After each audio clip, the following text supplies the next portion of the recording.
Welcome to Backroom Talk.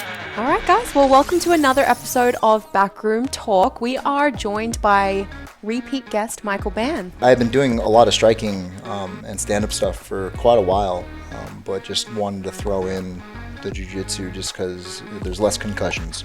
Coaching and fitness and movement, like you just want to make sure that you're spending the least amount of energy. And so that's where the neurocentric approach for me comes into play. You have to be able to put yourself in someone else's shoes, and you have to be like, oh man, I've been there. Like I know what it's like to get dumped and still have to train. To listen to more Backroom Talk, be sure to subscribe. Learn to design personalized programs with the OPEX system of coaching by heading to opexfit.com. All right, guys. Well, welcome to another episode of Backroom Talk. We are joined by repeat guest Michael Bann. Michael, good to have you. Thanks for having me. I appreciate it. Absolutely. Is he our first repeat? I think he is. Yeah, your Congratulations. First repeat, man. Sweet. Went so well the first time. We're like, God, we got to get that guy back in here. And for anyone that didn't listen to that first episode, we will drop a link to it below, so you guys can always go back and watch that one if you haven't heard Michael speak before and want a little bit of background on. We talk mostly about your coaching journey and advice to new coaches and things like that in that last conversation. So guys, go give that a listen if you haven't seen it already. Yeah, and the ab wheel. We talked about the ab wheel. Oh my gosh, ab wheel and my 200 reps in the first day and the horrible DOMs that came from it. Yeah, and your insecurities around the girl on the playground. You got to watch that episode. Oh my gosh, Lindsay Martinelli. You got to listen to that. Don't even go into it. Make them listen to it. You got to go back, listen to that thing. Absolutely. And guys, we will be talking a little bit about Michael's Coaches Summit presentation. He is going to be one of the speakers that we have out here in October 22nd and 23rd for our OPEX Coaches Summit. So if you are a CCP coach, make sure you go grab your pass for that. We will drop a link below to be able to go sign up. I think when this episode comes out, it's like the last few days of early bird pricing, and then the price is going to go up $75. So make sure you get that ticket, and come hang with Michael and us in person in October. Let's bring a mat so we can roll with people. Definitely. Yeah, so how was your Sunday? What did you get up to? What did I get up to? You and I both got silver. Yeah. Obviously, very different weight classes and different genders. Yes. But, best to keep that separate. Yeah. No, I took silver. Gosh, it's so hard for me to say, like, oh, you should have just competed in her. I mean, I definitely got him in technique, but he probably would have like grabbed my arm and just like chucked me across the mat. Ragdoll. He would have been fighting some bigger girls than you. Probably so. I think they would have still stuck with the weight class. I hope so. Yeah. No, I took silver. I was pretty happy. The last fight, it was just ref decision. Yeah. I mean, I had him in my guard like 85% of the time, and I was trying to be offensive, just going for collar chokes and trying to hip out, sweep him. He's just a short dude. He's like a little ball, like perfect grappler's body. Just a fat, round, short guy. Yeah. You know, and it was just like, all right, flatten me out. I'm 6'1", you're 5'7" and 205 pounds. So it was fun. I had a lot of fun. I won't fight at 208s anymore. I was so exhausted. I usually have 8 cups of white rice a day. I usually, drink a lot of water.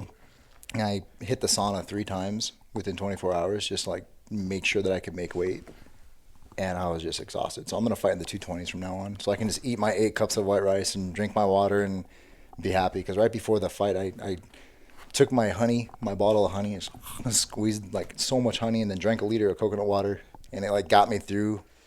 But I was exhausted. Yeah. For context, we're talking about Brazilian Jiu-Jitsu. Yes. I don't think we mentioned that. We did. Sorry, guys. Just went right into the It conversation. was a dance competition. I was breaking and popping and locking. I saw you from like across the room, Michael, like storming around with a coconut water in hand. So I can speak to that fact. I was so annoyed because I came in at 207.4 on 3 different scales, and then the tournament scale had me at 205. Yeah. And I was like, if I would have known the scale would have been off, I'd have just smashed white rice all day. I know. It's a risky move. I went in, I was 142 and my weight class was 141.5 to 152, which it sucks to be like on the lower end, right? But I was so well fed and like went in with great energy, and strength was not an issue. So I would always take that over cutting weight, especially because in Brazilian Jiu-Jitsu, it's not like you weigh in the day before and you have time to go and refuel. Sometimes you do. Sometimes, but most of the time it's right before. I have 2 fighters fighting this week who are weighing in 24 hours prior. Yeah, Naga. Yeah. And I mean, I prefer no gi, so I think that the no gi I can stay weight. I don't have to worry about fighting up, because with no gi I have to be like under 215 or whatever. So with gi, it's I'm on that like borderline, and I can't cut because I'm 7 to 8% body fat. So it's like you just got to lose water.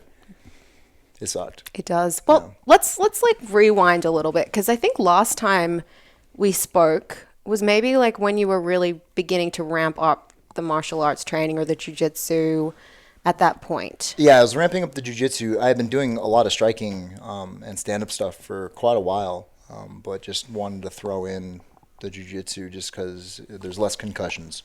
Yes. You know, taking a Muay Thai to like the head hurts a lot more than an armbar where I can be like, okay, I'm done, you got me. So yeah, I got really lucky. I don't know how this happened. It could be just my dad from beyond the grave helped me out, but my coach, he's a black belt obviously, and he works with me one-on-one, and we typically train, 3 days a week for 2 to 3 hours, and he charges me $125 a month. And I mean, I was like, when he told me, because I was expecting, a couple $100 a session, and I was willing to pay it because I believe in like, kind of like when you mentor coaches, you don't just teach them immediately everything about like the most complex stuff. You teach like the basics and it spirals out, and then eventually you have this giant spiral of like mastery of coaching. He kind of takes that approach with jiu-jitsu. He doesn't like to have 30 people on a mat where he's just like, kind of like CrossFit, like nothing against group fitness. If that's your thing, that's your thing, but you're not really getting the individualized attention. Like you may take 3 years to understand what a snatch is because you touch on it once every 2 weeks. So he likes to take that kind of like John Danaher micromanage approach. And so he like micromanages the heck out of me. Like if I post with my head and it's off by just an inch, he'll roll me and say, do it again. And we'll just repeat the same thing over and over and over again. And he works heavily on my wrestling. He's got a pretty good wrestling bias. And so we worked a lot on single legs, double legs. I like picks. It's like angle picks. That's something that I because I have a reach. Mm-hmm. And so if I can pull you forward and just pick your ankle, I'm pretty good at that. And so that's just something that we drill for probably like an hour of just nonstop wrestling drills. And then we move into like, after that, what do we do? Like transitions and submissions and how to get to different positions and, how to escape. And it's just this really cool spiral where we just kind of, expand and rapidly get better at a faster rate than like just doing the move of the day, and then he just completely exhausts me when we fight. We usually do like 6-minute rounds, maybe 2 to 3 minutes of debrief, and then we'll do that for like an hour or so. And then, I go home and I eat like 9 cups of rice. It's exhausting. But that's what I've been doing with him on top of and maintaining my stand-up stuff. So I typically train about twice a day.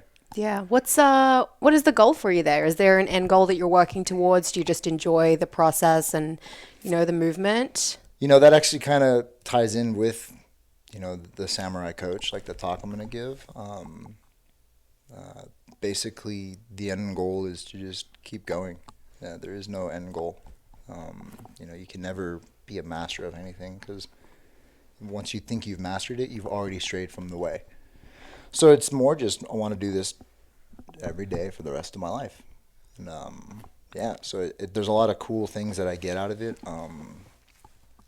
I see a lot of parallels between my stand-up game, and I'm very direct in my stand-up game. I don't really like to play like the whole dance around. I like to take the center line, kind of like Anderson Silva, how he would move. That's more my style, and that's a lot of the Wing Chun Jeet Kune Do stuff. And so I draw heavily on that, like economy of motion, simplicity, center line defense, center line offense. But then jiu-jitsu, there's things in there that I see parallels with my life where sometimes I hesitate because I'm like, oh, it's not the perfect time for that ankle pick, back up, shake it out, okay, re-engage. And sometimes you just have to say, screw it, you're going to get taken down. That's okay if you get taken down. Now you know how to defend against it. And so I see a lot of parallels in my life where sometimes I'm hesitant to pull the trigger on things. So, doing jiu-jitsu has helped me a lot with learning how to pull the trigger and being confident and just, hey, you know what? You're going to pull the trigger and it's probably not going to be perfect, and it never is, but you can respond and react to it. And that's actually what I just did with my Jeep. I bought a brand new Jeep Wrangler, 4-door 2021 Rubicon, fully loaded, and I've been wanting one because my dad got me into Jeeps. He gave me my first Jeep, and I kept being afraid to pull the trigger. I was like, there's a payment. I don't have any car payments. I don't want to deal with any debt. But then, I was like, just pull the trigger, dude. And so I did. And then I just ordered all my stuff for it. And so, adding jiu-jitsu to my game has improved my life just by understanding like, I hesitate to pull the trigger on things. Yeah, you can't hesitate right in those moments because the opportunity for the submission or what you're chasing is going to pass. But the reason that you are able to not hesitate is because of all the work you've put in on the front end, in establishing positions, in understanding weight moves this way, I go this way. Yeah. So you, through preparation and through understanding great positions, are able to not hesitate, to pull the trigger and go for the sub. Yeah, and also to not force things. I'm going for that. Sorry. Drink some water. Oh my gosh. I'm like choking over here. Let's not have that happen. Too much of that highball, man. I know, right? No, it's so good though. It's like, it's delicious. It's way better in Japan though. With whiskey. Yeah. So in Japan, you can buy it in a vending machine, and it's just highball. It's soda water and whiskey. And I was out there climbing Mount Fuji a couple of years back, and my buddy and client Ryan, I stayed with him when I was out there because he was stationed at Camp Sama, and we would in for the train. He's a CCP coach, right? Right? Yeah. Yeah, I remember. Yeah, and we would just go get highballs. And you don't need an ID. Like, you can be a 10-year-old and just go buy it.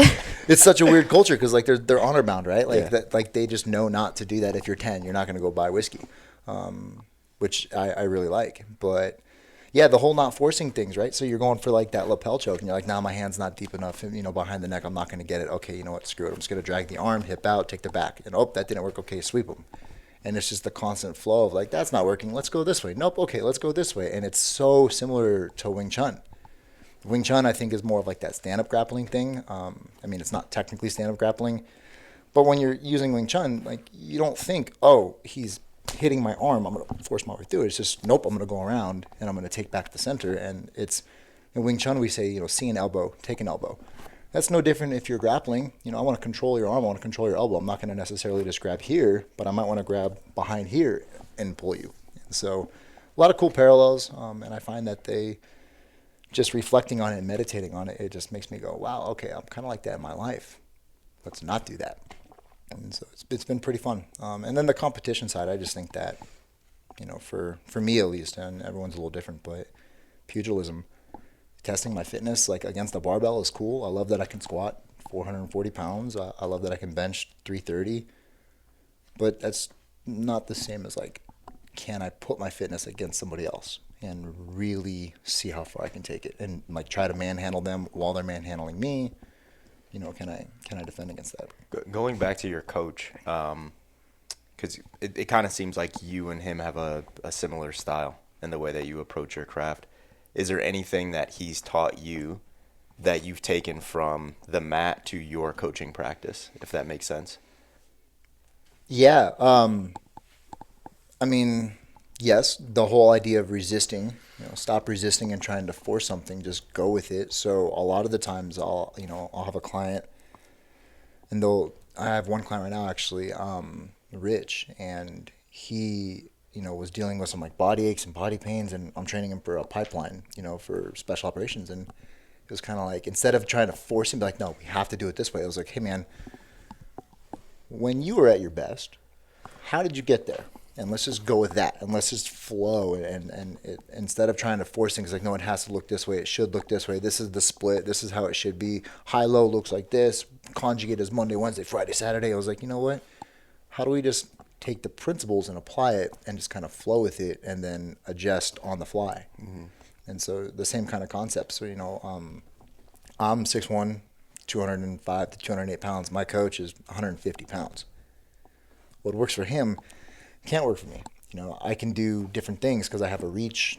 I have longer arms. Even for my height, my reach is a little bit longer than average. And so learning how to like, hey, this is going to be your style, your essence. Like, you're more of a scrambler. You're more of an aggressive guy. Like, you're going to be aggressive, You're going to want to shoot in. You're powerful. He's not the same, so he's got to have his own way. So it's more like helping to discover my way and to refine my way versus like, hey, this has to be this way. So I do the same thing with coaching. It's like, well, that's how I would train. My essence, I can't do tempo. You ask me to do tempo back squats, I'm going to fire you. Like it'll crush my soul. But some people need that, and some people don't. And like I have some clients where if I give them tempo, I can think of one client right now. He just doesn't do it. He's like, I'm not doing tempo. I don't care if you give it to me. And we laugh about it because sometimes I'm like, hey, man, maybe we should try tempo. And he was like, nope, not doing it. He hates it. He's like, I don't want to count reps and count tempo. I'm not doing any of that. And so just learning to kind of like, hey, that's not his style. That's not his essence. Like, that's not going to go well with him. Kind of like Buffalo versus Jaguar, the old school, like CCP version 1, 10, 12 years ago. Learning how to kind of apply that. And it's the same principle to me. It's just you don't force it. You flow with it. And asking people like, hey, what do you feel? How do you feel with that? Okay, great. That's not what I was anticipating. So maybe we should try this instead. So in practice, that's not necessarily you're doing something and it's not working, but you're doing something and the client isn't vibing with it. So you're saying don't try to force it as a coach that knows everything, where it's like, hey, just trust me. We have to stick to the plan. We have to do this. You're saying just adjust and flow, be more free-flowing with the client. Yeah. I mean, you got to trust the process. Like, there's a level of like, hey, you have to just trust the process. Mm-hmm. But at the same time, if somebody's not feeling it, you can't force that. I had a conversation with the client yesterday. She was feeling defeated, and I could kind of sense that. I'm not really the best at reading minds, but just I was giving her some lactic aerobic stuff to grind her. I was like, I want you to get comfortable with failing. Like, I want you to feel like, oh my gosh, this is really hard. I can't just quit. I have to keep going. And I got a feeling that she was just feeling kind of defeated with it. So I reached out to her and I was like, okay, this is my intent of the workout. This is what we're trying to accomplish right now. And then we got a little deeper into it, and it was just instantly I went into her program and changed everything just because she wasn't really feeling it. And instead of just being like, you're just going to have to trust me. I'm the coach. I'm the expert. I've been doing this for 15 years. You got to just believe in me. I was like, you know what? Let's back off. Let's do some of these things. Let's let you have some wins. Like if you're constantly, like in jiu-jitsu, if you're constantly getting caught and you're tapping out all the time, it sucks. Like, you're like, man, I can't even figure out how to go on the offensive. So there has to be times where like I'm going to go on the offensive and I'm going to feel good about it. And then there has to be times I have to go on the defensive and feel good about it. And then there's times you just have to struggle and scramble and be like, oh my gosh, I'm so exhausted. Okay, posture up, go. Same thing with fitness. And so, just learning how to give clients the same thing. It's like, hey, sometimes you have to be comfortable failing. Like, you're not taking risks right now. Let your hair down and fail. Go to failure. And then other times it's like, hey, you know what? Let's just give you some easy wins. I know you're going to PR this lift. And so let's just give you a 1-rep max so you can PR, and then, you'll feel good about yourself. Yeah. And so it's the same concept.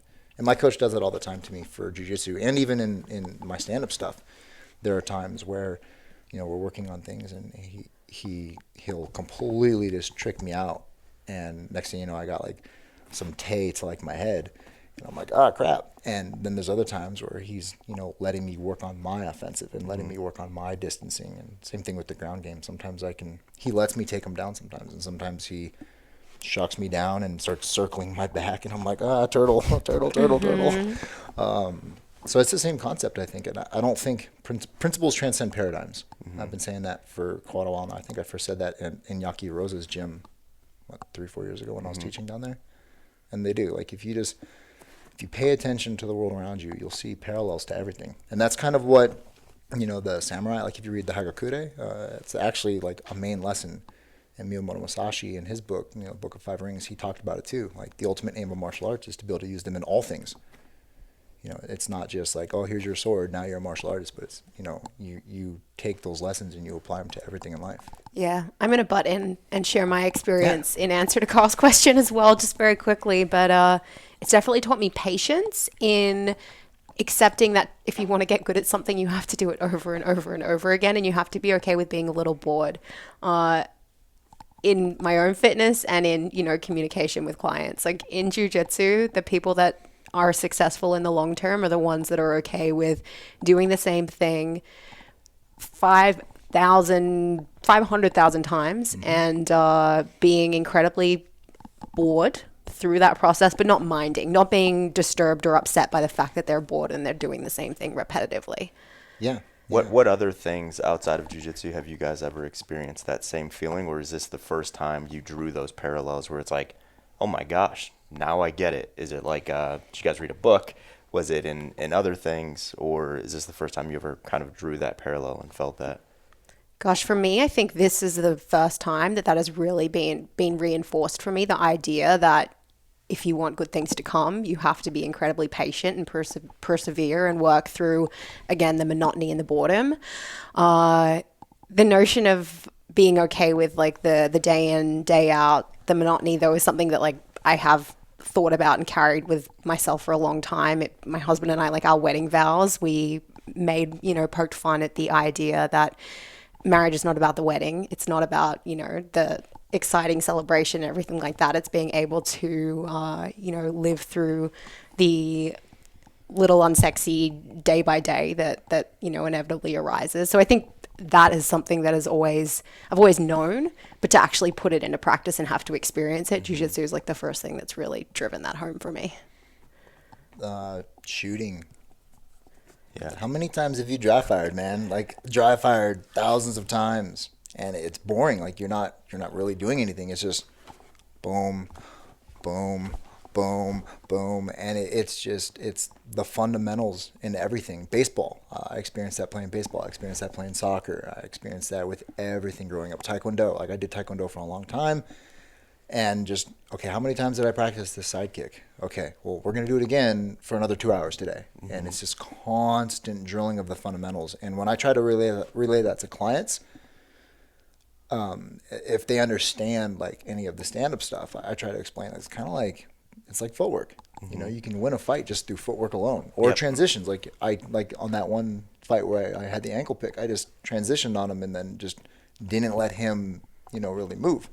Transitions. It's the fundamentals. And so, like, if you want to get good at squatting, you have to squat. Like, stop doing all these yoke walks and all these other things because you want to, like, have sexy, constant varied training. There's a time and place for it, but you know what? Like, you have to do the thing you want to get good at. It's the SAID principle, specific adaptations to imposed demands. Mm-hmm. I experienced that in school. In undergrad and in graduate school, it was like, okay, well, today I'm going to wake up, I'm going to go read another 10 research papers, and I'm going to go ahead and write another 20-page paper this week, and I'm just going to do it over and over and over and over again. So I kind of had that for a long time, but the mundane, like, shooting is a great example of it, and you talk to some of my, like, operators, some of them will shoot more rounds, one person, mm-hmm. than a company of grunts, in a month. It's like, that's how many rounds, like, some people put down range to be really, really, really good. Think about the reps in CQB. Like, you don't just go practice it for, like, once a week. Like, you do it all the time. And it's, if you really understand that it's those things, like, that get you to mastery, I don't think it's boring at all. I don't ever get bored with jiu-jitsu. Like, we'll do wrestling drills for an hour. I'm like, okay, well, I could get better at this. I need to get a little bit better at, sliding versus slamming my knee down. I got to slide and turn. Mm-hmm. The simple stuff, I don't ever get bored with the fundamentals because you can't master anything. Yeah, that's that question because as you guys were kind of chatting through the BJJ stuff, I was thinking, I'm like, yeah, I've never experienced that. I've never done BJJ. I've never really rolled or anything like that outside of, like, Army combatives, right? And I was like, what would my answer be? And I was kind of like reflecting in the last 5 minutes, and it was like I realized that it's only when the consequences were really dire, like the repetition and blah blah blah. Because I thought I thought about sport, right? So I'm thinking about like football and like route running and here this and that, and it's like, what are the consequences if you don't do that? You don't get open or you drop the ball or whatever. Like, those consequences aren't very dire, right? But then you mentioned the shooting thing, and I was like, I can't really connect with that either because with shooting, I was just like weird, right? Like when I was in the military, I was always a very good shot. Like mm-hmm. the very first time I picked up a rifle, it was like expert. So it was like I didn't spend a lot of time there outside of what was actually required. But because of what my profession was there, it was always the medical stuff, right? And I remember like, my cadre, in training and, the docs above me and stuff like that, they always said like, hey, you got to put in the reps, because when this shit happens for real, you're going to know if you put in those reps or not. And I never really connected to it, because I'd never been in a situation at that point where the consequences were dire enough, right? So I just remember it was like a year and a half of just like every day, hours and hours and hours of this, like, IVs and tourniquets and IOs and crikes and blah, blah, blah. And it was just like training. And then the very first time I found myself in that situation, and like the blood left my brain and I can feel the blood in my limbs, that like freak out moment where you're like, oh my gosh, like this is adrenaline going through my veins right now. And you kind of you could almost close your eyes and like do the thing, because you put those reps in. That's kind of how I think about, what you guys are talking about with BJJ, because the consequences are dire, right? It's like you're going to break a limb, get choked out. Like you're fighting, you're competing against another human being. So I think we can draw those parallels when we do a thing that if we don't put those repetitions in, the consequences are going to be serious. Yeah. Fitness, the consequences aren't serious if you don't put the reps in, right? Like you lose if you're a competitor. You just lose. You're not going to lose your life. You just lose the competition. But there's something different about, military and fighting people and stuff like that, where it's like you have to do the mundane to come out of this thing successful or alive. Yeah. You can only fight the way you train. Mm-hmm. And so you have to have those reps. And actually, I know a medic. Well, I know a lot of medics, but one of the guys I worked with was a medic at a pretty high tier level, and he would hum. He would just hum, and that was his thing. He would hum when he's working on his guys. Like if a guy gets gunshot wound or whatever, he would just hum, and the reps would just kind of take over. And it was just like, all right, let's go to work. And so it's just because he did all of those reps, it just becomes like that muscle memory. And you always fall to your lowest level of training. So if your lowest level of training, like in fitness, is aerobic MAP 7 stuff only, well, when they throw 21-15-9 at you of something light with fast turnover, you're not going to win. And I mean, that's not dire. You're not going to die. But if you want to like win a competition and you lose, that's dire. Like you just spent a year and you spent, $300+ a month on a coach, and you spent $1,000 a month on food, and you sacrificed all your family time so you can compete, and your wife and your kids, or your husband and your kids all supported you, and then you lose because you didn't put in the reps. I say that's pretty dire.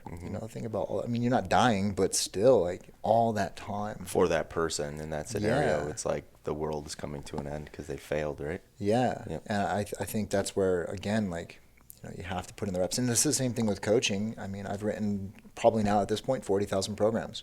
I write 90 alone on Tuesdays, and it's just putting in those reps and just knowing, and that's when you can start to just you look at it like this, and it just keeps spiraling out. But these are the reps, and you can't really get to this stuff, blood work and understanding gut health and higher level, nutrition prescription, if you don't understand, like, hey, the difference between a step up and a split squat, these are the differences, and you have to put in the reps as a coach too, and it never ends. And when we have that talk in October, I'll have a lot of different draws on like how the samurai would look at that, and from Bushido really, and also like Bruce Lee's stuff where he drew a lot on like Zen concepts, and removing your ego from the equation as a coach, because man, the second you have an ego in coaching is the second clients will like fire you, or you stop getting clients, or you stop making progress. This is the same thing. If you have an ego, you walk into like a jiu-jitsu gym, there's always somebody better, no matter what. Like, I lost my final match, and maybe he was a better fighter that day. But if you take that ego away, you learn from it. One of my jiu-jitsu guys said, you either win or you learn. And it's the same thing with coaching. You either get your client to where they wanted to be, or you learn. And it's like, hey, that you didn't hit a PR, and I thought you were going to hit a PR. I'm not upset about it. I mean, I'm obviously I want you to hit a PR, but let's look at what we did. Like one of my clients, Lee, he just hit a 5-mile run in like sub 35. I want him at 32 minutes for a 5-mile run. So I was like, all right, that didn't really go the way that I thought it would go. Instead of trying to, force it, well, let's look at what we could do instead. And so drawing on those principles, I completely changed his program this morning and gave him a completely different approach to like getting him better for running, because he's going out for SAS. Mm-hmm. And so, he's got to be dialed in. Yeah. So we're changing everything up. And I think just drawing on all those parallels, like it's just principles transcend paradigms no matter what. Like you can learn from this and apply it to this. What was your biggest learning from Sunday for yourself? Maybe something in training you want to work on, or maybe even something more on the mental preparation side? To be honest with you, the biggest learning was that I need to have more carbs in me. Yeah. To be honest with you, like it's kind of like, well, it's like CrossFit, right? Like we need to keep like Emma, if we can, in post production, if we could have a counter every time Bann says carbs or white rice, like we ding it. Ding, ding. I think we're up to like 65 right now. Good. Yeah, keep going. No, Sorry. you're good. I mean, it's kind of like, anyone that's watching this that does CrossFit, your clean technique goes out the window the second you're tired.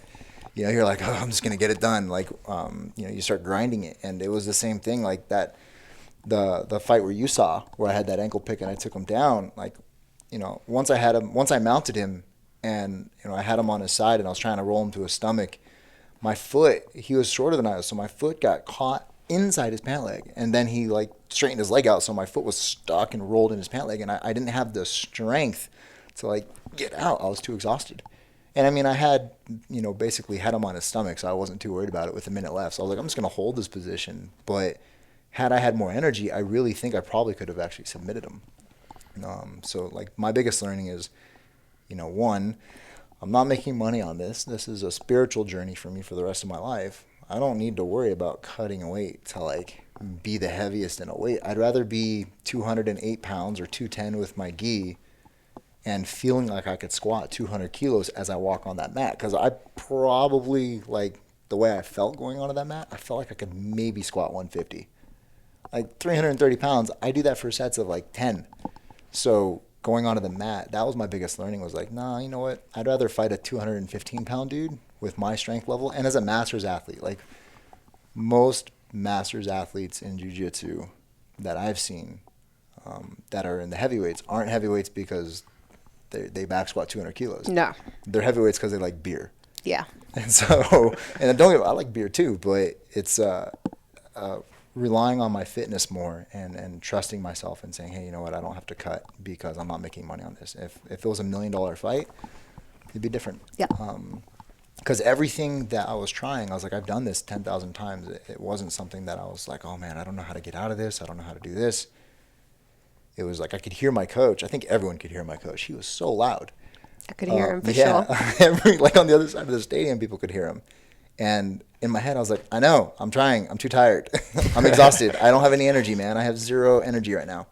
And so that's probably my biggest lesson, is just, making sure that I fuel up and I just fight at a heavier weight. Yeah. Any lessons learned for what you do in the gym in terms of like program design in fitness to support jiu-jitsu? Yeah, absolutely. So I've completely changed my thoughts on how I coach my fighters.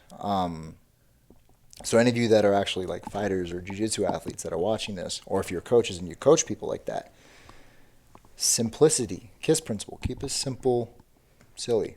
I won't say You can say stupid on this podcast. Okay, We've definitely said worse. No. That's where we draw the line. That's taking a little too far here. So yeah, keep it simple, stupid. I mean, I back squat, I bench press, I sometimes deadlift. I don't need to deadlift as much because I'm not trying to lift as much in terms of like off the ground. So I'll do more like RDLs, and then I'll do a lot of grip intensive stuff like heavy dumbbell walking lunges or whatnot. But for me, deadlifting, I'm 6'1", long legs. I don't have the build. If I deadlift too much, it'll tax my CNS, and I just can't. And I take a very neurocentric approach. So I look at everything from the lens of the nervous system, not biomechanics. Biomechanics can impact the nervous system, but if you look at, thrusters, I can do thrusters because I have the build for it. Somebody else like James Fitzgerald, he's not the best at overhead stuff. Like squat snatches is not his jam.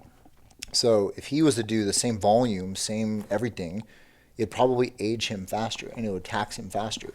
So it's the same thing with me in deadlifts. So I'll touch deadlifts once every 6 months. I'll just, do a few weeks of them, and I don't really lose anything, but squatting and power cleans and things like that help me dramatically. So Sorry, Ben, break that down a little bit. So when you say the neurocentric approach, explain to people what's happening in the brain when you see something there, and it's like, I have to manipulate this thing from there to there or there to there. Like, what's going on, and how is that thing different for me, you, and Georgia? Yeah, so it's a term that I actually kind of draw from Philip Snell. And Philip Snell's a chiropractor. He's brilliant when it comes to spines. And he was looking at it from, like, when he says neurocentric, he was kind of saying it from the lens of, like, peripheral nervous system, discogenic issues and osteogenic issues, and, the nervous system's kind of neurodynamics that's always involved. When I say neurocentric, I'm always considering that. If you have really poor nerve, mobility, you're probably going to not be able to go overhead very well or do well at deadlifts or whatever.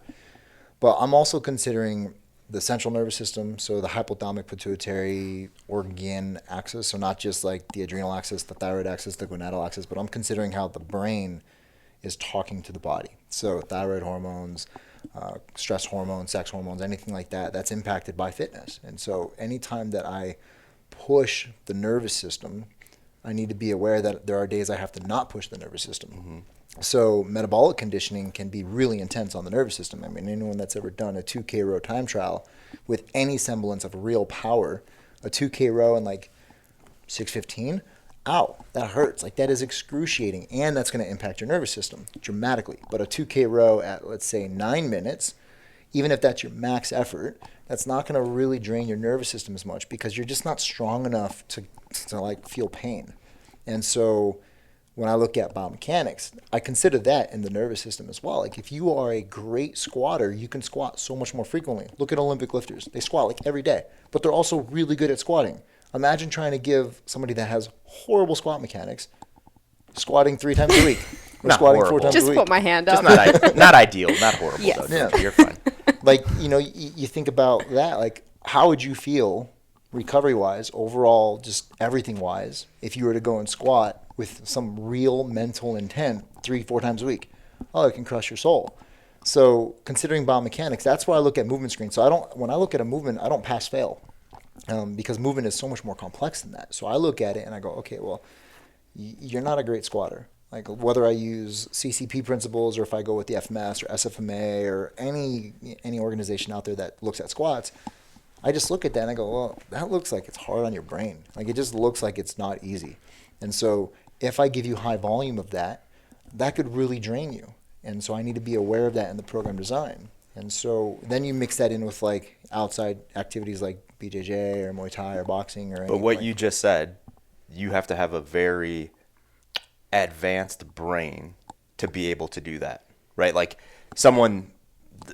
you look at someone do a movement and you're like, you can understand, like, that's very taxing on your brain, right? Like, yeah. You know what I mean? So like someone that's watching and they're like, I want to get into fitness tomorrow. It's like, that's not an approach that person should take. Correct. Because that's based on, all of your years of experience and your knowledge. And yeah, exactly. Yes. So I just wanted to be clear there so people aren't like, oh, I like that concept, I want to use that. Yeah. So, I mean, that's something that I probably get yelled at for saying it, but that's why I say, like, you shouldn't be a remote coach unless you have 10,000 hours of in-person training. Like, if you just started coaching a year ago, and I get it, COVID, pandemic, people, gym shut down, you got to pay bills, I get it. And so it's not like I'm saying don't remote coach, but don't be a full-time remote coach if you haven't done 10,000 movement assessments. Before I even got to OPEX, Big Dogs, whatever, OPT, I had done 12,000 FMSs, legitimately 12,000. I did about 250 to 300 a month for years. And I collected all that data, and it was the reps. So back to the kind of concept of like working the fundamentals, go practice the basics 10,000 plus times, and you'll start to see things. And you'll see it in people. You'll be like, that just looks like it doesn't feel good. And then you ask questions like, hey, how'd that feel? Man, I don't know. I'm not like winded, but I just need a nap. Like, when you watch me, when I was competing in Olympic lifting, you watch me do a snatch deadlift.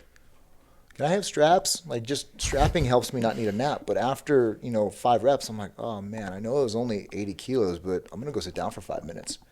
Whereas I could back squat all the time. So when I take that approach with program design for like jiu-jitsu or fighting, I take that neurocentric approach. So I ask questions like, hey man, so like, what are you doing on Mondays with your training? Well, we do 2 hours of wrestling, and then I go back and then I take, the white belt class or the blue belts or whatever. I'm like rolling with a bunch of, black belts or whatever. And they exhaust me, and it's a lot of like hard rolling. We don't just drill. Okay, great. So that's an intense day. You got a lot of wrestling and hard rolling in the afternoon. Tuesday's training, back squat, EMOM, 10 minutes times 3 at 60%. Like easy day, right? Like let's just give you a little bit. Whereas if they're like, oh yeah, we just drill for an hour and a half, it's super easy. It's just kind of like welcoming back into the week and blah, blah, blah. Okay, great, awesome. So let's do Tuesday, higher intensity stuff. We'll do a 5-rep max or whatever. So the neurocentric approach to me is looking at everything in life that impacts your nervous system. So that's where I like look at HRV, whether it's Whoop, Morpheus, Oura Ring, Apple Watch even, can look at HRV. I look at those patterns and I just say, okay, well, you did this. The next day your HRV was really bad. Maybe that's intense. And that doesn't mean we don't do it. It just means we recognize that we don't do that, 2 days in a row. Mm-hmm. And so I start tracking things like that, because if the nervous system typically goes before hormones. You don't just go do Fran and all of a sudden your testosterone is lower. You do Fran every single day and now your testosterone is lower. And so that's how I kind of take the approach. But I also use a lot of like blood work and other, testing methods to kind of figure out where people sit on that. But if there's like one piece of advice I can give coaches is just remember that the nervous system is king. Like it's absolutely the king of everything. But happy wife, happy life. And so that means you got to look at gut health. You got to look at nutrition. You got to look at basic movement principles. Like, hey, if you can't do a decent squat, then you're spending more energy to move. If your torso is like perpendicular to, or parallel to the ground and you're squatting, you're spending more energy just to do the movement. And it's kind of like jiu-jitsu, like, the bigger your movements, the more energy you spend. Like refine it, get in tighter, like get your underhook. Don't just get your underhook and, refine it. And it's the same thing with coaching and fitness and movement. Like you just want to make sure that you're spending the least amount of energy. Mm-hmm. And so that's where the neurocentric approach for me comes into play, because then you start seeing all sorts of other crazy things happen. I asked that question just because I think that's something that's probably one of the most common questions from coaches is how do I know how much energy that actually takes to do that thing? Do I look at volume? Do I look at intensity? And I think the simplest way to put it, and I want your opinion on this, but I think the simplest way to put it is how hard does the brain have to work to do that thing, right? So like if I did this and I drank water, my brain doesn't have to work very hard to do that, right? This is 12 ounces. If this is 10 pounds, it's like, my brain is sending this signal like, okay, let's go. And let's say it's 100 pounds. My brain is like, oh shit, like my arm can't do that. Now I have to like turn on this and put my feet on the ground. You know what I'm saying? Yeah. So it's like lifting up that 100-pound cup. My brain had to work a lot harder to do that than the 12-ounce cup. Yeah, now take it a step further. Lift a 12-ounce cup without a thumb. Mm-hmm. Now your brain has to work harder than if you had a thumb, because grabbing something like this is different than this. So how we change the way we do things can also impact, the energy. Like just putting on Olympic lifting shoes and doing a squat versus in nanos or something, that can change how hard the brain has to work. Yeah. So that's where, like on my Patreon and in the master's classes that I want to film with Emma and whatnot, I have a series on just straight up contractions and understanding that contractions really aren't just contractions. I mean, we have this like thing where we may say, hey, just go do some contractions, man. But that's actually really inaccurate, because a concentric contraction is so different on the brain than an eccentric contraction versus an isometric contraction.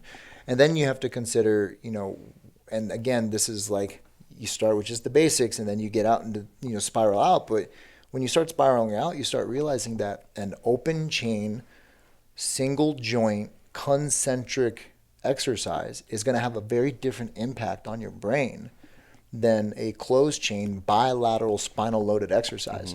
So if I do a back rack rear foot elevated split squat with a barbell, I can do 275 pounds for 5 reps per leg on one leg only. I can take the exact same weight, put on a weight vest, put on some chains, grab some dumbbells and strap them to my hands and do 275 pounds total load on one leg. But because it's not on my spine, there is a different response the brain will have. So you start getting into like central governor fatigue versus peripheral fatigue models. And again, that's like spiraled out. But you want to think about the human in front of you is really what dictates what is going to be intense or not. And so 21, like, oh man, the best way to say it, the old school circa 2009 CrossFit, my warm up is your workout. That's true. Like what I do to warm up for a squat, I walk right up to 315 and I'll start doing reps. But my working sets are at 405. So to me, like 315 is like, cool, man, I'm just going to go do a set of 10 and I feel good. I've done like 315 and flip flops for 10. I can't, give that to somebody else. Please don't. I don't want to see on your Instagram you putting on fucking Crocs and squat. I've seen that a couple times. I'm like, what's this deal? What's the deal with Crocs, man? Why are people wearing Not Crocs? good. Sorry, I Not don't want to veer off path, man. I'm sorry if I offend anyone. No, you I'm don't. sorry if Crocs is a thing in BJJ that people walk around with. Some people do, not me. Just I'm not something into it. something about them. I don't ever see anyone in Crocs. Yeah. If you offend anyone in Crocs, I don't care. Like, you deserve it. The worst thing, we were flying back from. Sorry, I'm getting off track. But You're this good. is such an important story. We were flying back from Idaho when we went on our retreat thing, and there was this family. There was like, I don't know if you guys saw them at the Seattle airport. I don't think so. There was this family. There were 6 people in this family. They were all wearing the same outfits with like these stars and stripes, USA Crocs, and like. I looked at the dad and just judged him so hard for allowing his family to, or not for allowing, sorry, I shouldn't put it that way, for probably encouraging his family to wear those stars and stripes. It just really got under my skin. Yeah, You ever see very that? understandable. I don't want to sound unpatriotic or offend anyone, but that's a lot. No, there's other places you can wear a flag. Yeah. Yeah, just Not on your feet. Not on Crocs. That's actually probably that's a slap in the face for America. It seems Yeah. like it is walking around on the Yeah, flag. don't put the flag on Crocs. Yeah, actually, you're not really supposed to let the flag touch the ground. There's a certain way you fold a flag. There's a certain way you dismantle a flag after it's been like tattered and it's frayed. There's certain ways you take care of a flag. There's honor with that. And so when I see people, And it was flying backwards. It wasn't flying forward. The stars and stripes were on Yeah. the back. kind of like our patches on our sleeves. Yeah, those are forward. Yeah, because you're going forward. Yes. Yeah. Yeah, unless they walked backwards. They were flying backwards. They're moonwalking.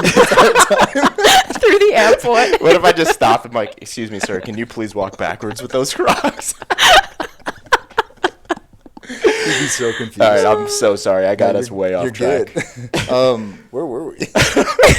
I don't know. I'm stuck on Crocs. I don't know. Neurocentric approach, I think. No, you were just you were explaining the 315 and that's Oh, the your warm-up. warm-up. Yeah, and- so like that's what you want to look at. So you have to ask questions though. You have to talk to your clients. Like you can't just be a program designer. And that's why remote coaching is not a profession for people that don't have the reps, because you have to have seen something thousands upon thousands upon thousands of times to just know, because you're going to, always respond in hindsight. In person, I can look at something and be like, that's not what I wanted for today. We got to change this right now. But you can't do that on Coach RX. You have to like give it 24 hours or longer, because you may not, see it immediately, because remote coaching is not personal training. It's not meant to be instantaneous feedback. It's like, okay, I'm going to write this design because I know you should adapt this way. And so when you're working with somebody in person and you see that, you ask those questions like, hey, how'd that feel? Man, I'm smoked. It was 3 reps at 80%. I don't know, man. I just need to go sit down for a second. Okay, let's talk food. Let's talk water. Let's talk sleep. Let's talk BLGs. Okay, great. Those are all good. Well, maybe we need to wear Olympic lifting shoes from now on just so it feels a little bit easier. So that's what I would classify as a neurocentric approach. But also you have to consider, people's emotions and people's thought process around movement. Like, man, if you've blown your back out, full grade disc sequestration, radiculopathy all the way down the back of the leg, your toe goes numb, you can't go to the bathroom very well because you blew your back out deadlifting, maybe the next time we deadlift, there's a fear component. That impacts your nervous system. Your limbic system will absolutely impact everything else. If you have an emotional attachment to something, that can change the stimulus. So, you hear people that are like, oh, my back popped and now it hurts and they're freaking out. I was like, well, dude, things pop, man. Like, knuckles pop, it happens. It's not a big deal. But somebody's attachment can change everything. We know that pain is an experience. It's not just a signal, but it's an experience. So your emotional attachment can change the intensity of a workout. Your emotional stuff outside of the gym can change the intensity, right? So you have to see these things in person thousands of times to know that, hey, you know what? Like, I can just tell that this is really hard on you right now. And that's where, like, again, like, to tie it all back to, like, the samurai. Like, the samurai were extremely empathetic. Compassion is one of the tenets of being, you know, a samurai. You have to be able to put yourself in someone else's shoes, and you have to be like, oh man, I've been there. Like, I know what it's like to get dumped and still have to train. I know what it's like to have my heart broken and still have to go work out. I know what it's like to not sleep because, you know, you have to take care of your family and you still have to train. So I can sense that in people when they're training, and I read that on Coach RX. I'm like, man, something's off. Hey man, what's going on? Like, how's the family? What's going on with you? Like, you good? Last time we talked, you and the kids were having a little strife because the kids keep getting into fights and getting suspended or whatever. And you start to have these conversations, and you start to realize, like, okay, well, those back squats on any normal day are actually fine, but today, not so much, you know? And so that's when I say the neurocentric approach, I'm always just thinking, okay, what's impacting the overall nervous system? Because the nervous system is going to kind of dictate your adaptations. And so we have, to get into like the nerdiness of it, you have afferentation and efferentation. Afferentation is basically to the brain, and then efferentation is away. So the way I always thought about it and taught it in school, an efferent signal is the effort signal. So if I want to contract my biceps, my brain is sending an efferent signal to the biceps. But my brain is getting an afferent signal from everything in the body, right? So if I grab my can like this, the signal to my brain on how to contract all these muscles is different than if I grab it like this. Same thing with gut health, same thing with kidney function, renal function, same thing with liver function, digestion. Everything is different when you start considering the nervous system. And that sometimes doesn't even change the program. You know, as you get deeper and deeper into it, like maybe you still give back squat 5x5, but your cues can change. The way you talk to somebody can change. So whenever you just write programs, you want to always, you know, long-term wise, think about what it's doing to the nervous system. But again, start with the biomechanics of it. Look at movement. Like, hey man, if you're not a good deadlifter, just be aware that deadlifts are going to tax you more than if you're a great deadlifter. And so the neurocentric approach is just kind of looking at what is going to impact the overall nervous system. Yeah, deadlifts. If I have deadlifts in a program and they're over like 80%, that's the only thing I can do for the week. Same, man. I can do hip thrusts all day though. I can hip thrust 525 for 5. I have some James Harrison there, man. Who? Do you know James Harrison? He's like the most famous hip thruster. I thought Brett Contreras was the most. No. So James Harrison played for the Pittsburgh Steelers, linebacker. He actually trains in Arizona. But like all of his like viral videos are him like hip thrusting like 800 pounds. He has like this game that he plays with like the people that he trains with. Like this is how they warm up. They take like a 30-pound med ball, and I think it's like two or three on each side of the volleyball net, and they'll play like med ball volleyball.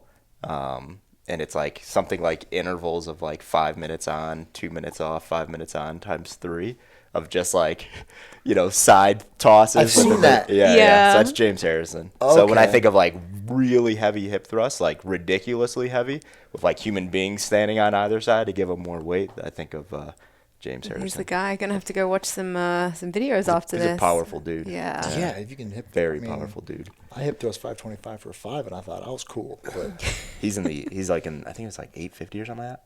that's absurd. That is. Well, the emotion attached to specific movements, I think is such an interesting thing, and pull-ups are that for me. Like I always really cared about pull-ups as a woman, not being able to do pull-ups throughout like childhood, teenage years to like finally get that pull-up. That was a huge moment. Yeah. And like to me was always almost like a reflection of my self-worth early on. You know, I really, really cared. And so to this day, a set of pull-ups, weighted pull-ups, 1RM pull-up, whatever it is, will take it out of me like nothing else. I'll be shaking afterwards after those pull-ups because I fucking care and I can't stop myself from caring even though I know it doesn't matter anymore. Yeah, like ab wheels.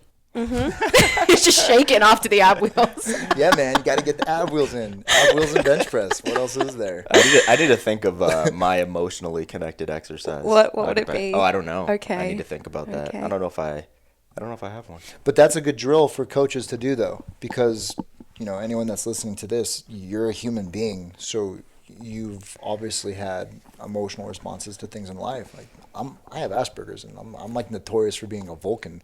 But even I have like emotions deep, deep, deep down that, I have to really reflect hard on to know where stuff comes from. And that's a huge drill that coaches need to go through. They need to reflect on these emotional responses they have. Why do they love to do the things they do? And then stop trying to lead by example. I mean, to a point, you kind of have to. Like, if you're a strength and conditioning coach, like, maybe do some strength training.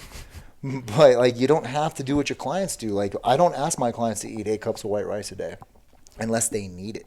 And so I think that's something that, as coaches, all of us at all times, no matter how long you've been doing it, you can always get better at. Is just trying to remember that individual design, which is what we do better than anyone. And I'll stand on a hill and die on that phrase. But individual design is not reinventing the wheel.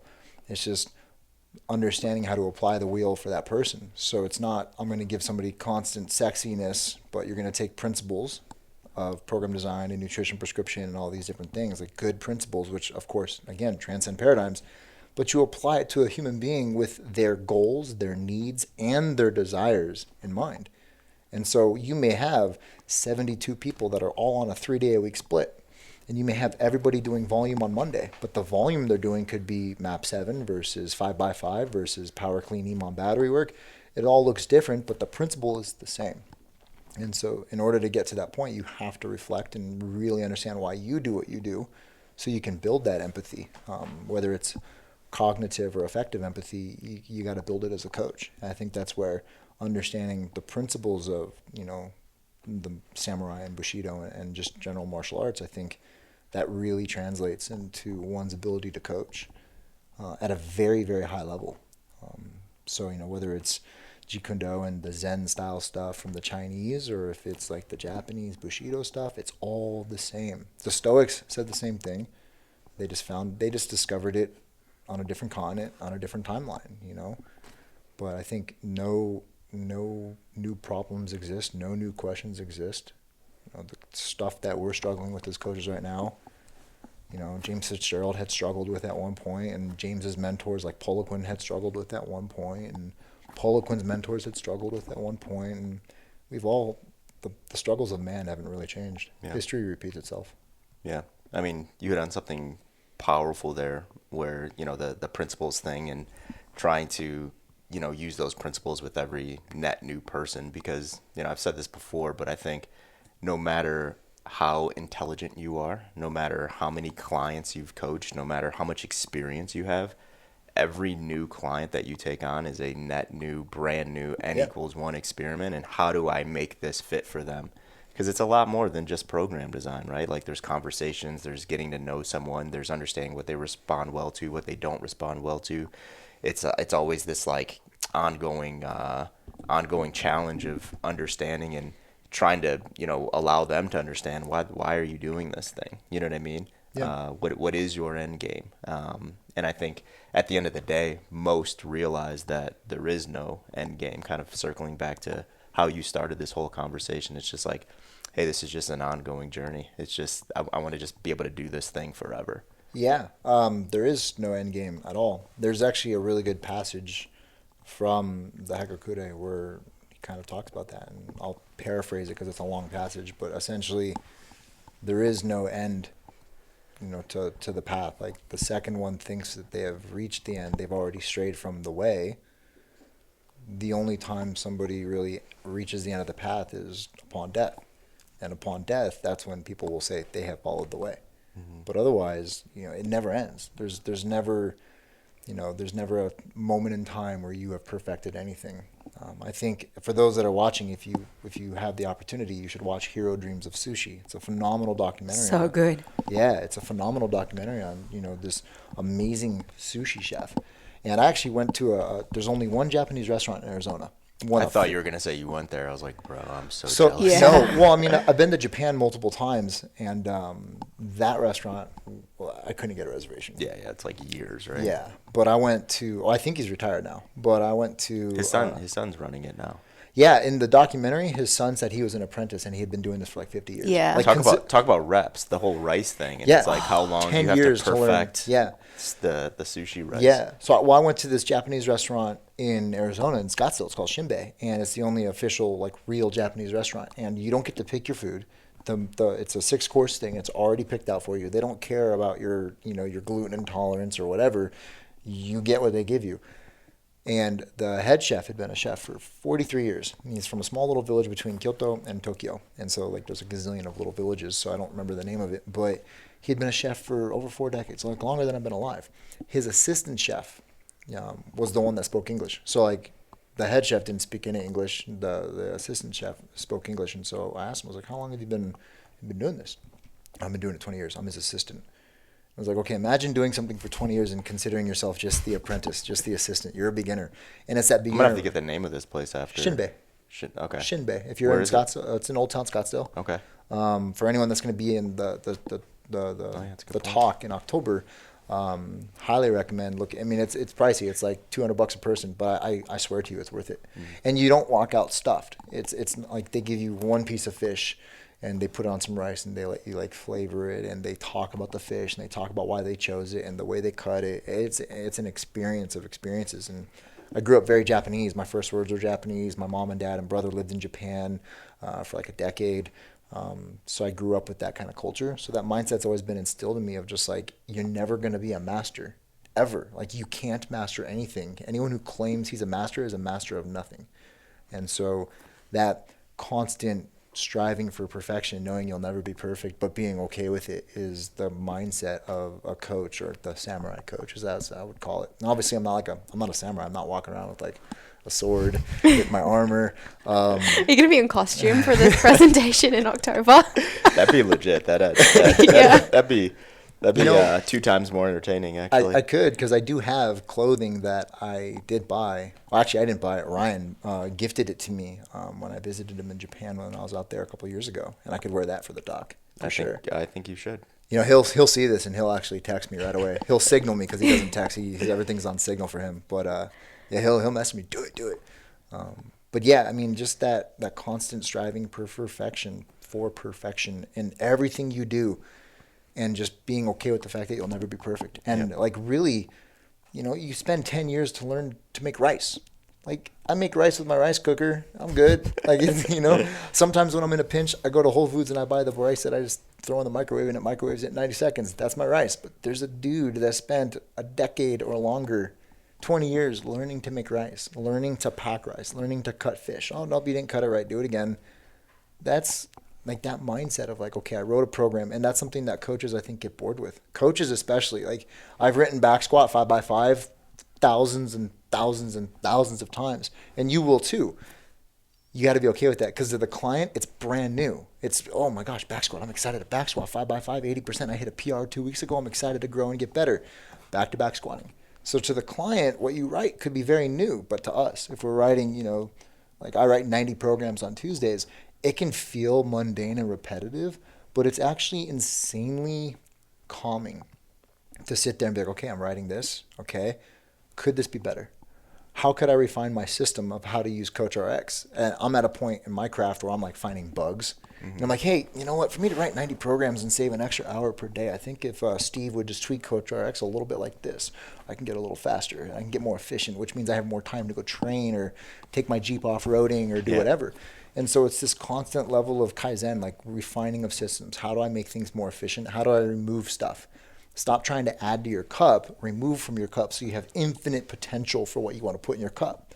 And that's where, as coaches, we have to get okay with that. So you're going to write back squat 5x5 10,000 times. You're going to write power clean EMOM 20 minutes times 5. You pick weight. If you miss, hang it up, move on. You're going to write that thousands of times over the next 40 years of your craft. That's okay, because to the client, I've never done that. My coach has probably taught an arm bar tens of thousands of times. Your coaches, Paris over there, has probably taught. I heard he actually has a great armbar. Yeah, he does. That's word on the grapevine or whatever that phrase is. I've heard nonstop, like, man, Paris has a great armbar. Yeah, he's broken some elbows. Yeah, I'd love to learn that, right? But think about that. Like, why does he have a great armbar? Because he did it 100,000 times and he's taught it. And that's another thing too, is that when you start to teach, when one of my senseis years ago in Aikido Jiu-Jitsu would always say, when one teaches, two learn.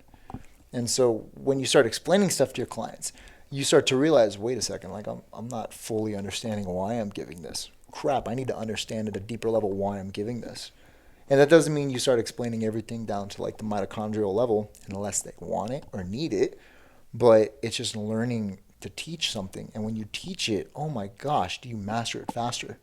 And so, you know, teaching that armbar, of course he's going to have a great armbar. He's probably taught it 10,000 times or more, easily more. And so it's the same thing with coaching, you know, teach why you're giving the back squat.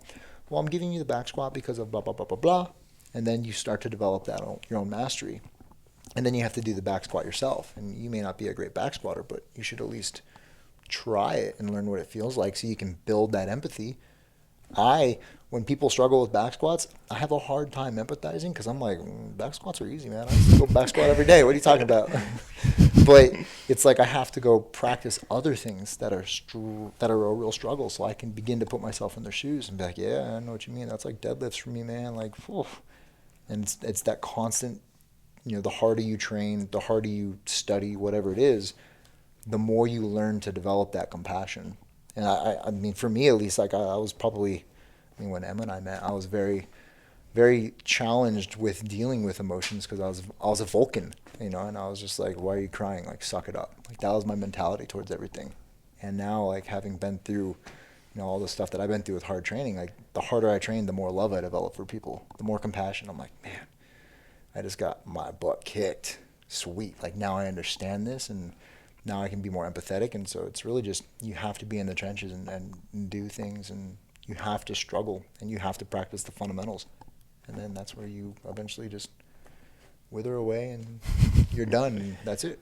I look forward to the presentation. I think there's I'm gonna be stoked, some good stuff man. in there. Yeah, I'm going to talk about the 6 diseases of the mind, which I draw on the Tao of Jeet Kune Do, which I think is a funny name because Tao kind of means like the way, and then like Jeet Kune Do is like the way of the intercepting fist. So it's kind of like the way of the intercepting fist. Kind of like if you like look at it that way. But the 6 diseases, you know, the desire.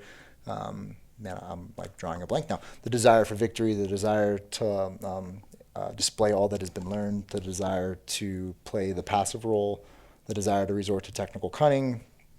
There's the desire to awe the enemy, and then the desire to get rid of whatever desire you're afflicted by. So in Zen, there's a story, and I'll kind of like talk about in depth more on how to like cultivate this mindset in the talk. But in Zen, there's a story of this monk who approached his master and said, "Master, I've done it. I've thrown my ego out. What next?" And his master Riley replies with, "Throw that out too."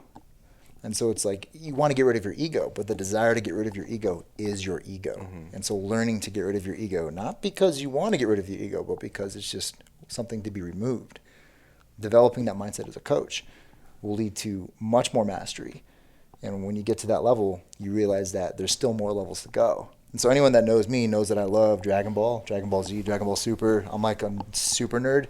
So Goku hits Ultra Instinct.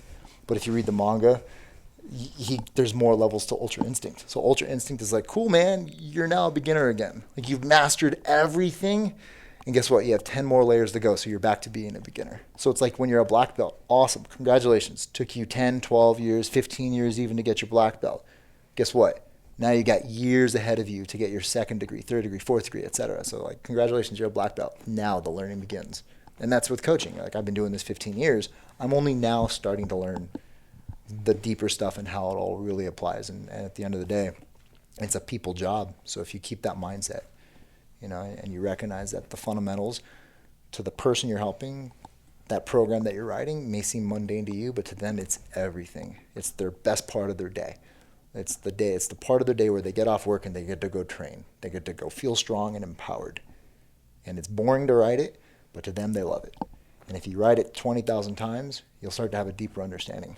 I can think of 30 reasons to give dead bugs. It's just a dead bug. To the client, it's a dead bug, but to a coach with mastery, it's like, man, there's so many reasons to give a dead bug.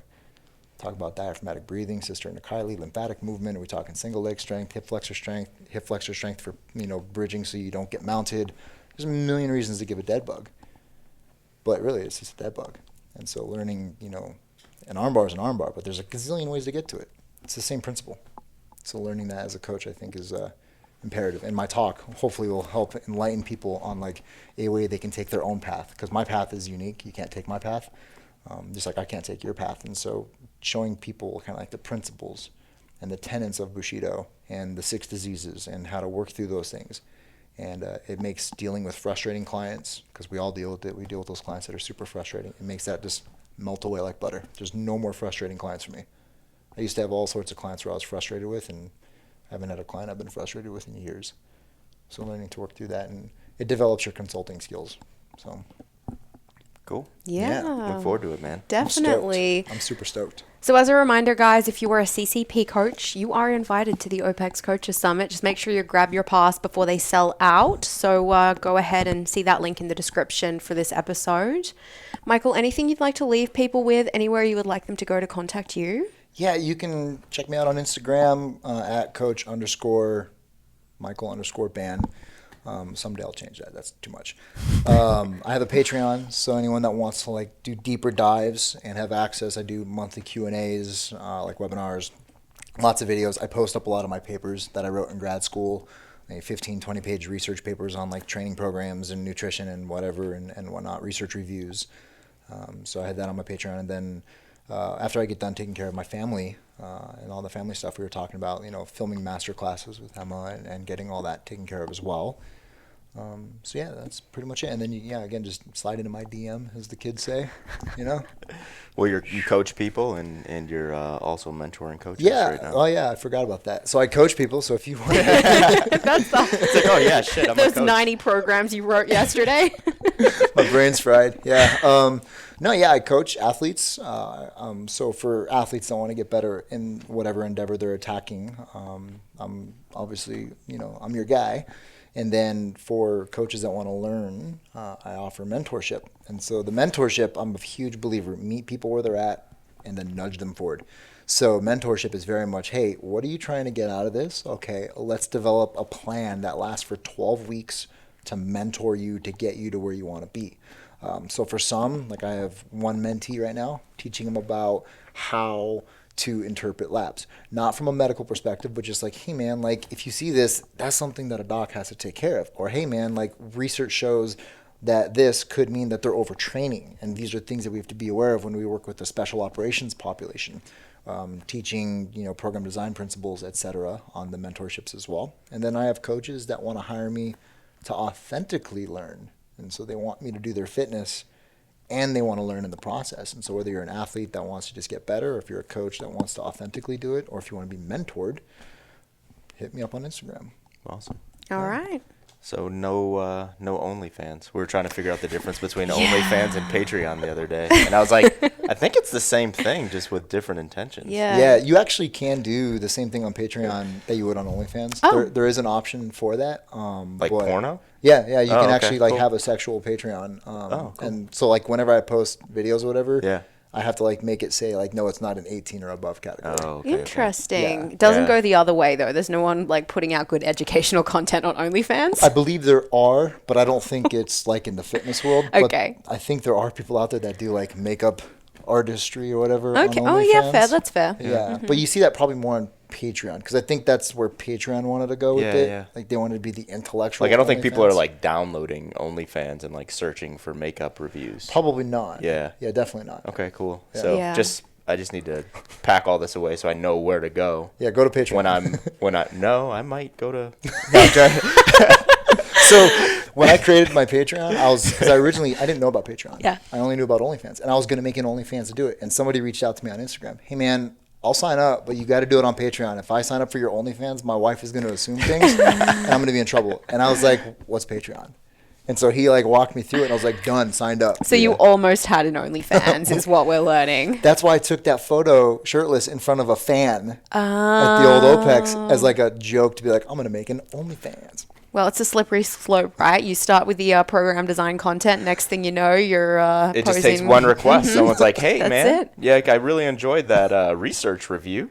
I noticed that you were in a tank top. If you could do that research review shirtless next time, and then that Yeah. Yeah. The you know, tips keeps start going, rolling and in. now it's like, well, let's not do the research review. Let's take it all off. Let's do this other thing, and I will donate, you know, $150 to your Patreon or your OnlyFans. And then it just keeps going, man. And then before you know it, no fucking research reviews are being had. You're just naked doing things And that you regret. Well, I'd be retiring by 40. Yeah. That's Good upside. money. Good Yeah. money there. Well, guys, please make sure you like and subscribe. Emma's like, keep going because I'm cutting all of this out. So it doesn't even matter what you guys say next. Leave us a review on the podcast app, guys, and please do like and subscribe if you're on YouTube. We do not have an OnlyFans, so no need to do anything there, guys.